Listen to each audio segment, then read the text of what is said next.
بسم اللہ الرحمن الرحیم، السلام علیکم رحمۃ اللہ وبرکاتہ۔ صحابہ کرام رسول اللہ صلی اللہ علیہ وسلم کی وہ تیار کردہ تربیت یافتہ جماعت ہے کہ جس کی تربیت خود رسول اللہ صلی اللہ علیہ وسلم نے فرمائی اور اللہ تعالیٰ نے ان کے جنتی ہونے کا وعدہ کیا۔ صحابہ اکرام نے رسول اللہ صلی اللہ علیہ وسلم کی شریعت مطہرہ، آپ کی ختم نبوت پہ لازوال قربانیاں ادا کی۔ حضرت کعب بن مالک رضی اللہ تعالیٰ عنہ یہ وہ صحابی رسول ہیں کہ جنہوں نے رسول اللہ صلی اللہ علیہ وسلم کے ساتھ قدم بقدم آپ کے ساتھ رہے اور کئی جنگوں میں آپ نے حصہ لیا۔ جب جنگ تبوک کا واقعہ پیش آتا ہے تو آپ اس کی تیاری میں 2 خوبصورت جانور خریدتے ہیں، گھر کے لیے سامان اخراجات مہیا کرتے ہیں، سفر دادے راہ آپ اپنے ساتھ لیتے ہیں۔ آپ کچھ وجوہات کی بنا پہ جب قافلہ جانے کے لیے تیار ہوا تو آپ سست روی آپ کے اندر آ گئی، جس کی وجہ سے آپ قافلے کے ساتھ شامل نہ ہو پائے۔ بعد میں خیال آیا تو آپ پیچھے دوڑے کہ مجھے قافلہ مل جائے، لیکن قافلہ نہیں ملا۔ حضور علیہ السلام فتح کے بعد مسجد نبوی تشریف لائے، آپ نے شکرانے کے 2 نفل ادا کیے۔ حضرت کعب بن مالک فرماتے ہیں کہ میں پریشان ہو گیا کہ رسول اللہ صلی اللہ علیہ وسلم نے مجھے دیکھ لیا تو میں کیا جواب دوں گا۔ آپ کے ساتھ 2 اور صحابی تھے جن میں حضرت بلال بن امیہ، حضرت مرارہ بن ربی، یہ 2 صحابی بھی حضرت کعب بن مالک کے ساتھ تھے جو جنگ تبوک میں آپ کے ساتھ شامل نہیں ہونے پائے۔ حضور علیہ السلام نے آخر کار کعب بن مالک سے پوچھ لیا کہ کعب بن مالک تجھے کس چیز نے روکا؟ کعب بن مالک فرماتے ہیں کہ میں جھوٹ نہیں بول سکا، کیونکہ رسول اللہ صلی اللہ علیہ وسلم کے سامنے جھوٹ بولنا یہ میرا گوارا ہی نہیں کرتا تھا، میرا دل ہی نہیں کرتا تھا۔ میں نے جو سچی بات تھی وہ بیان کر دی۔ حضور علیہ السلام نے ناراضگی کا اظہار فرمایا۔ حضرت مرارہ بن ربی ان سے پوچھا، انہوں نے بھی بلا عذر حقیقت بیان کر دی۔ حضرت بلال بن امیہ سے پوچھا، انہوں نے بھی ایسے ہی بیان کر دی۔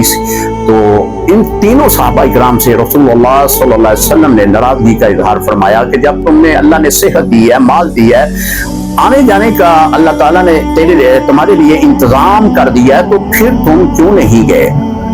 حضرت کعب بن مالک رضی اللہ تعالیٰ عنہ فرماتے ہیں کہ میں رسول اللہ صلی اللہ علیہ وسلم کی ناراضگی دیکھ کر میں پریشان ہو گیا۔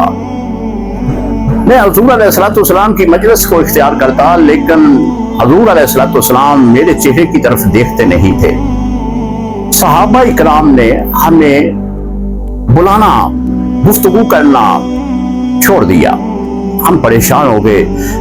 راستے میں اگر صحابہ اکرام ملتے تو سلام بھی نہ کرتے، اس بنا پہ کہ رسول اللہ صلی اللہ علیہ وسلم ان پر ناراض ہوئے۔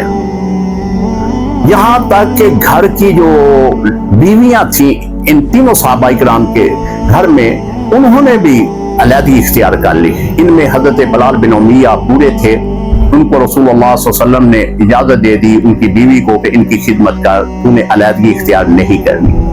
حضرت کعب بن مالک رضی اللہ تعالیٰ عنہ فرماتے ہیں کہ میں دن رات روتا کہ رسول اللہ صلی اللہ علیہ وسلم مجھ پہ راضی ہو جائیں۔ 40 دن گزر گئے۔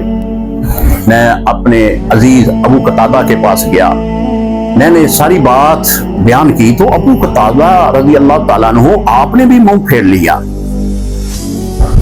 مجھے زیادہ پریشانی، زیادہ میرے دل کو بے چینی پیدا ہو گئی کہ اب میرا کیا بنے گا۔ مدینہ منورہ میں ایک جبل ہے، جبل صلہ اسے کہتے ہیں۔ آپ فرماتے ہیں کہ میں اس کی طرف منہ کر کے اللہ کی بارگاہ میں دعا کر رہا ہوں، اللہ یہ غلطی ہو گئی، خطا ہو گئی، اللہ تو خطاؤں کو معاف کرنے والا ہے۔ رسول اللہ صلی اللہ علیہ وسلم ہمیں اپنے سینے سے لگا لیں، اپنی مجلس میں بٹھا لیں، ہمیں نظر شفقت سے وہ نوازیں۔ حضرت کعب بن مالک رضی اللہ تعالیٰ عنہ فرماتے ہیں کہ 50واں دن تھا کہ جبل صلہ سے آواز آئی، کعب تو اور تیرے 2 ساتھی اللہ نے ان کو معاف کر دیا ہے۔ اللہ نے قرآنی آیات اتار دی، حضور علیہ الصلوۃ والسلام نے صحابہ کرام کو بھیجا، جاؤ کعب بن مالک اور دوسرے 2 صحابہ جو ہیں ان کو تلاش کرو۔ اللہ ان سے راضی ہو گیا۔ حضرت کعب بن مالک رضی اللہ تعالیٰ عنہ فرماتے ہیں میں دوڑا مدینہ پاک مسجد نبوی کی طرف آیا تو حضور علیہ الصلوۃ والسلام کا چہرہ مبارک 14ویں کے چاند کی طرح چمک رہا تھا، اور آپ کے چہرے پہ تبسم تھا، مسکراہٹ تھی۔ میں رسول اللہ صلی اللہ علیہ وسلم کی اس مسکراہٹ کو دیکھ کر میں قدموں میں پڑ گیا۔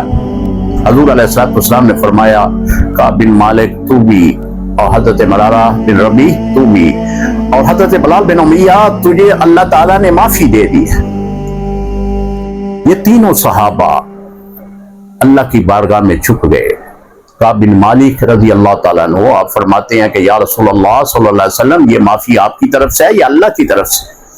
حضور علیہ السلام نے فرمایا اللہ کی طرف سے آئی ہے، قرآن میں آ گئی ہے معافی، اللہ نے اس کو قرآن میں نازل کر دیا ہے۔